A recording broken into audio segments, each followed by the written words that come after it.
1월 19일 화요일 매일 성경입니다. 오늘도 주의 말씀으로 하루를 시작합니다. 누가복음 7장 1절부터 17절입니다. 예수께서 모든 말씀을 백성에게 들려주시기를 마치신 후에 가버나움으로 들어가시니라. 어떤 백부장의 사랑하는 종이 병들어 죽게 되었더니 예수의 소문을 듣고 유대인의 장로 몇 사람을 예수께 보내어 오셔서 그 종을 구해주시기를 청한지라. 이에 그들이 예수께 나아와 간절히 구하여 이르되 이 일을 하시는 것이 이 사람에게는 합당하니이다. 그가 우리 민족을 사랑하고 또한 우리를 위하여 회당을 지었나이다 하니 예수께서 함께 가실새 이에 그 집이 멀지 아니하여 백부장이 벗들을 보내어 이르되 주여 수고하시지 마옵소서. 내 집에 들어오심을 나는 감당하지 못하겠나이다. 그러므로 내가 주께 나아가기도 감당하지 못할 줄을 알았나이다. 말씀만 하사 내 하인을 낫게 하소서. 나도 남의 수하에 든 사람이요 내 아래에도 병사가 있으니 이더러 가라 하면 가고 저더러 오라 하면 오고 내 종들어 이것을 하라 하면 하나이다.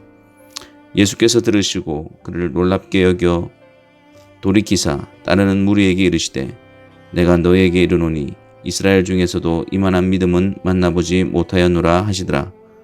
보내었던 사람들이 집으로 돌아가 보매 종이 이미 나아 있었더라. 그 후에 예수께서 나인이라는 성으로 가실새 제자와 많은 무리가 동행하더니 성문에 가까이 이르실 때에 사람들이 한 죽은 자를 메고 나오니 이는 한 어머니의 독자요 그의 어머니는 과부라. 그 성에 많은 사람도 그와 함께 나오거늘 주께서 과부를 보시고 불쌍히 여기사 울지 말라 하시고 가까이 가서 그 관에 손을 대시니 맨 자들이 서는지라.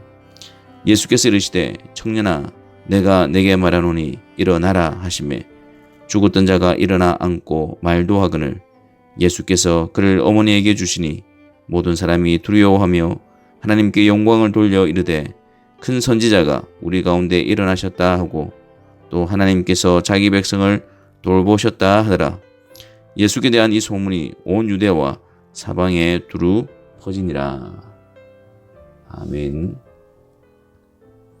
오늘 이 말씀을 통해서 우리가 기억해야 할 세 가지 영적 교훈에 대해서 살펴보도록 하겠습니다. 첫 번째로 백부장의 믿음을 통해서 알 수 있는 것은 무엇일까요? 어떤 백부장의 사랑하는 종이 병들어 죽게 되었는데 그가 예수의 소문을 듣고 유대인의 장로 몇 사람을 예수께 보내어 오셔서 자신의 종을 구해주시기를 청하였습니다. 백부장은 이방인이었지만 유대인들과 좋은 관계에 있었고 유대인들을 사랑하고 그들의 회당을 지어주기까지 한 인물이었습니다. 이에 유대인의 장로들은 예수님께 이 백부장의 상황을 설명하면서 간절히 백부장의 종을 구해주시기를 청하였던 것입니다. 이방인인 백부장은 이미 그 속에 주님에 대한 믿음이 주어져 있었습니다. 그 믿음이 예수 그리스도 앞에서 어떻게 역사하는지를 보게 됩니다. 주여 수고하시지 마옵소서. 내 집에 들어오심을 나는 감당하지 못하겠나이다. 내가 주께 나아가기도 감당하지 못할 줄을 알았나이다. 말씀만 하사 내 하인을 낫게 하소서. 이방인인 백부장은 예수님에 대하여 주여라는 호칭을 사용합니다. 예수 그리스도께서 약속된 메시아이시며 만왕의 왕이심을 고백합니다. 또한 그분 앞에서 자신은 비천한 종임을 분명히 인식하고 있습니다. 감히 종인 제가 어찌 왕이신 주님을 저희 집에 오시게 하겠습니까? 감히 비천한 제가 거룩하신 주님 앞에 나아갈 수가 있겠습니까? 믿음은 예수 그리스도를 거룩하신 하나님의 아들로서 알며 거룩하신 분이심을 알게 하고 또한 자신은 그 주님 앞에서 연약하고 유한하며 비천한 자임을 알게 합니다. 또한 그저 주님께서 말씀만 하사 내 하인을 낫게 하소서라고 합니다. 예수 그리스도께서 말씀의 능력과 신성을 가지신 분으로 고백하고 있습니다. 정말 놀랍지 않습니까? 신비롭지 않습니까? 믿음의 역사는 유대인이나 이방인이나 하나님이 부르시고 은혜 베푸시는 자에게는 동일한 것입니다. 믿음의 역사는 하나님의 구원의 뜻을 이루는 능력의 도구입니다. 우리 안에 있는 참된 믿음으로 성경을 통해서 그리스도를 바르게 알며 고백하며 선포하며 그분 앞에 합당한 자세와 태도를 가지며 그분의 말씀의 권위와 위엄과 능력을 의지하는 자가 되기를 바랍니다. 두 번째로 예수님만이 죄와 사망 가운데 있는 우리를 향하여 울지 말라라고 하실 수 있는 분이십니다. 이번에는 백부장의 종을 고치시는 사건과 차이가 있습니다. 죽을 병에 걸린 것이 아니라 이미 죽은 청년을 다시 살리신 사건이며, 앞서서 백부장의 경우에는 유대인들의 장로들을 통해서 예수님께 간청하였지만 나인성 과부의 아들을 살리는 이 일에 있어서는 그 누구도 예수님께 간청하지 않았고 주님께서 친히 과부를 보시고 불쌍히 여기사 과부의 독자 죽은 아들을 살려주신 것입니다.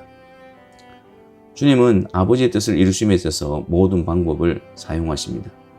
먼저 찾아가시기도 하시고 믿음을 주셔서 주께로 나아오도록 하십니다. 주께 간청하게 하시기도 하시고 주께서 친히 찾아가시기도 하십니다. 모든 경우에 구원은 주께로부터 시작되며 믿음도 주께로부터 시작됩니다. 예수님께서 그 과부에게 울지 말라고 하십니다. 예수님만이 이 말씀을 하실 수가 있습니다.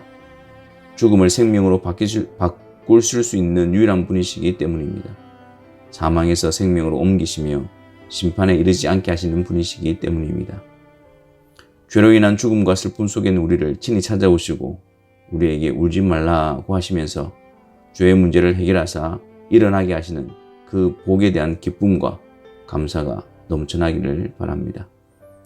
세 번째로 생명의 주인이신 예수 그리스도께서 그의 부활로 인해 우리를 사망에서 생명으로 옮기시는 분이심을 확신해야 합니다. 이 일 앞에서 사람들의 반응은 모든 사람이 두려워하며 하나님께 영광을 돌려 이르되 큰 선지자가 우리 가운데 일어나셨다 하고 또 하나님께서 자기 백성을 돌보셨다라고 합니다.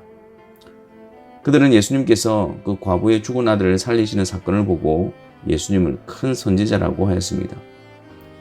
아마도 큰 선지자라고 했던 이유는 구약에서 엘리사가 수넴 여인의 아들을 살려준 곳이 나인성과 가까운 곳에 있었기 때문이었습니다. 그들은 예수님께서 과거에 과부의 죽은 아들을 살리시는 것을 보고 엘리사를 떠올리게 되고 그때처럼 큰 선지자가 자신들의 동네에 찾아오신 것으로 생각했던 것입니다.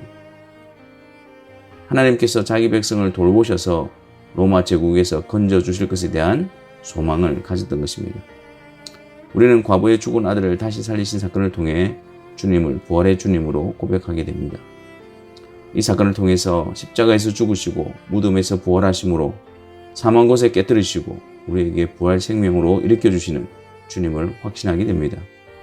또한 하나님께서 택하신 언약의 백성들을 돌보사 그리스도를 통해서 죄에서 구원하시고 하나님 나라의 백성으로 삼아주시며 또한 장차 주님 다시 오심으로 영화로운 몸의 부활을 통해서 영원한 나라에 들어가게 하실 소망을 품게 됩니다. 죄와 사망의 법에서 건지시고 영원한 생명을 주시기 위해서 오신 주 예수 그리스도의 소식이 우리 심령에 두루 퍼지며 우리를 통해서 우리 주변에 두루 퍼지는 역사가 있기를 바랍니다. 기도하겠습니다. 주님, 믿음을 통한 역사와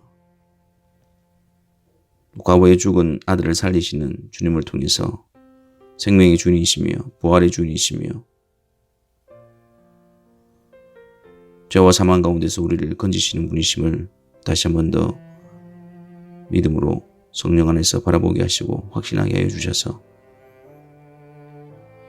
그 그리스도를 따라가는 자들로서의 바른 발걸음과 기쁨과 복됨을 놓치지 않는 성도들의 삶이 되게 하여 주옵소서.